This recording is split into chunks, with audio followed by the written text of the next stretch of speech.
नमस्कार teachers and student, आप देख रहे हैं हमारा यूट्यूब चैनल स्कूल चले हम। यदि आप चैनल में नए हैं, पहली बार आए हैं, तो चैनल को प्लीज़ सब्सक्राइब ज़रूर करें और वीडियो पसंद आए तो उसे लाइक करें और शेयर करें।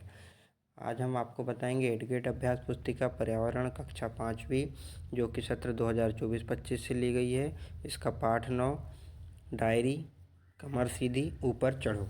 तो आइए शुरू करते हैं। पाठ 9 डायरी कमर सीधी ऊपर चढ़ो। तो सबसे पहले हम यहाँ पे भूमिका से शुरू करते हैं, क्योंकि किसी भी पाठ के उत्तरों को लिखने के लिए बच्चों हमको भूमिका की बहुत ज़रूरत पड़ती है। भूमिका में हम यह समझ पाते हैं कि हमें इस पाठ में आए हुए प्रश्नों के उत्तर किस प्रकार से देना है, इसलिए भूमिका बहुत ज़रूरी है।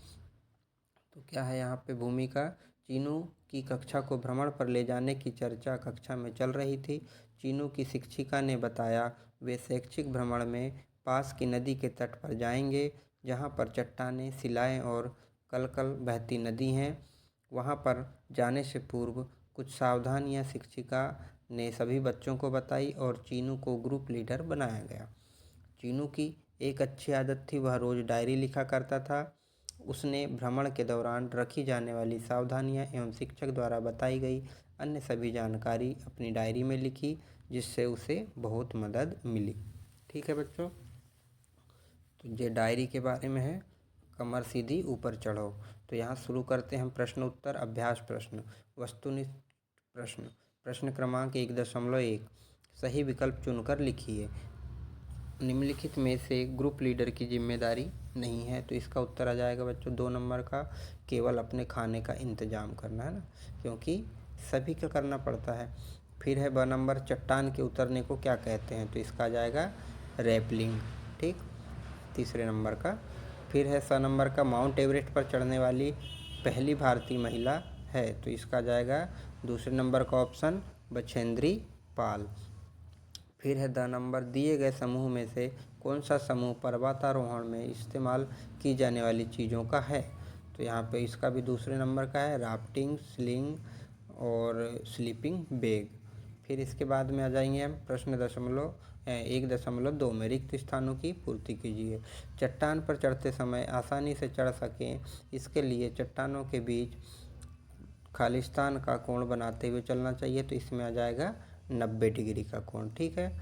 फिर अगला है, आप पर्वतारोहण के समय रास्ता भटक जाएं तो खालिस्तान अपने साथियों को संकेत दे सकते हैं, तो इसमें आ जाएगा आवाज़ से या सीटियां देकर। ठीक है। उसी प्रकार तीसरे नंबर में उत्तर आ जाएगा कैम्प्रोन। फिर चौथे नंबर में उत्तर आ जाएगा तहों में पंख। फिर है अति लघुत्तरी प्रश्न। तो अति लघुत्तरी प्रश्न क्या है, तो इसको पढ़ना है यहाँ पे, उसके बाद हमको उत्तर देना है। पहाड़ी इलाके में रहने वाली 12 वर्ष की लड़की स्कूल से पिकनिक के लिए गई। वह पहाड़ पर 4000 मीटर ऊंची पहाड़ की चोटी पर चढ़ गई। वह चढ़ तो गई, लेकिन अंधेरा हो जाने के कारण वापस उतर नहीं पाई। उसके पास कुछ भी नहीं था और अंधेरी रात में ठंड में ठिठुरते हुए उसने पूरी रात बिताई। बड़े होकर उसी लड़की ने नेहरू इंस्टीट्यूट ऑफ माउंटेनियरिंग से पहाड़ पर चढ़ने की ट्रेनिंग ली। वे महिलाओं को पहाड़ों पर चढ़ने की ट्रेनिंग देने लगी। सन 1984 में उन्हें माउंट एवरेस्ट की चढ़ाई के लिए चुना गया। 23 मई 1984 को दिन में 1:07 पर 8900 मीटर ऊंची चोटी माउंट एवरेस्ट पर कदम रखा। बर्फ़ खोदकर कुल्हाड़ी को हुक की तरह गाड़कर रस्से से अपने आप को उस हुक से पे बांधा, तब वह और उसके साथी चोटी पर खड़े हो पाए। उनकी खुशी का पारावार नहीं था। उन्होंने वहां भारत का तिरंगा गाड़ा। वे 43 मिनट तक ऊंची चोटी पर रहे।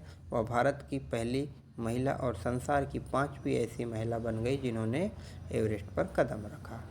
ठीक है, हमने इसको पढ़ लिया। अब इसी के अनुसार हमको नीचे प्रश्नों के उत्तर देना है। प्रश्न 1 है, यह महिला कौन है, तो बछेंद्री पाल है। फिर है प्रश्न नंबर 2, उन्होंने भारत का झंडा क्यों गाड़ा? क्योंकि वह भारत की रहने वाली थी और अपने देश के प्रति प्रेम और सम्मान होने के कारण उन्होंने भारत का झंडा गाड़ा। इसके बाद अगला प्रश्न है, वह माउंट एवरेस्ट पर कब चढ़ी? तो यहाँ पर दिया है ऊपर 23 मई 1984 को दिन में 1:07 पर वह माउंट एवरेस्ट पर चढ़ी। फिर प्रश्न क्रमांक 4 है माउंट एवरेस्ट की ऊंचाई कितनी है, तो माउंट एवरेस्ट की ऊंचाई 8,900 मीटर है। प्रश्न नंबर 5 टेंट बनाने के लिए दोहरी परत वाली प्लास्टिक की शीट का उपयोग क्यों किया जाता है, तो 2 परत वाली प्लास्टिक की शीट का उपयोग इसलिए किया जाता है क्योंकि उसमें हवा रुकी रहती है और ठंड नहीं लगती। फिर लघु उत्तरी प्रश्न, प्रश्न क्रमांक 6 पर्वतारोहियों को विटामिन सी और आयरन की गोलियां क्यों दी जाती हैं, तो ठंड से बचाव और ज़्यादा शक्ति व रक्त का संतुलन बना रहे इसलिए विटामिन सी और आयरन की गोलियां दी जाती हैं। फिर है प्रश्न 7 आपको कभी डर लगता है तो डर से उबरने के लिए आप क्या करते हैं, तो हाँ मुझे भी डर लगता है और मुझे डर लगता है तो मैं भगवान को याद कर प्रार्थना करने लगता हूँ। फिर प्रश्न क्रमांक 8 है कैंप में स्लीपिंग बैग का उपयोग कब और क्यों किया जाता है, कैंप में स्लीपिंग बैग का उपयोग सोने के लिए करते हैं। स्लीपिंग बैग अंदर से बहुत गर्म होता है और बैग के अंदर जाते ही नींद आ जाती है। फिर आते हैं दीर्घ उत्तरी प्रश्न में, तो दीर्घ उत्तरी प्रश्न क्या है, प्रश्न क्रमांक 9 प्रश्न क्रमांक 9 सोचिए कि आपके स्कूल के द्वारा पहाड़ों पर एक एडवेंचर कैंप का आयोजन किया जा रहा है और आपको इसमें एक समूह का लीडर बना दिया जाता है, तो समूह लीडर के रूप में आपको क्या क्या जिम्मेदारियां संभालनी होंगी, तो इसमें 5 पॉइंट बने हैं।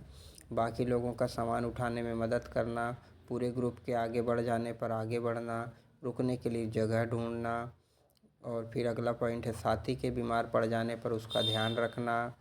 फिर अगला पॉइंट है सभी के खाने पीने व रुकने का इंतज़ाम करना। फिर है प्रश्न क्रमांक 10 आपने भी कभी कोई हिम्मत भरा काम किया होगा, अपने शब्दों में लिखिए, तो उत्तर में लिख दिए हैं हाँ हमारे गांव के पास एक नदी है, वहाँ हम सभी बच्चे नहाने जाते हैं। एक बार दोस्त गहरे पानी में डूबने लगा तो मैंने पापा से बोलकर पानी में रस्सी डालकर हमने उस दोस्त को डूबने से बचा लिया। और आपने अगर कोई अच्छा काम किया हो और दूसरा तो उसको भी आप लिख सकते हो। ये थे हमारे प्रश्न क्रमांक 10 तक के प्रश्न उत्तर।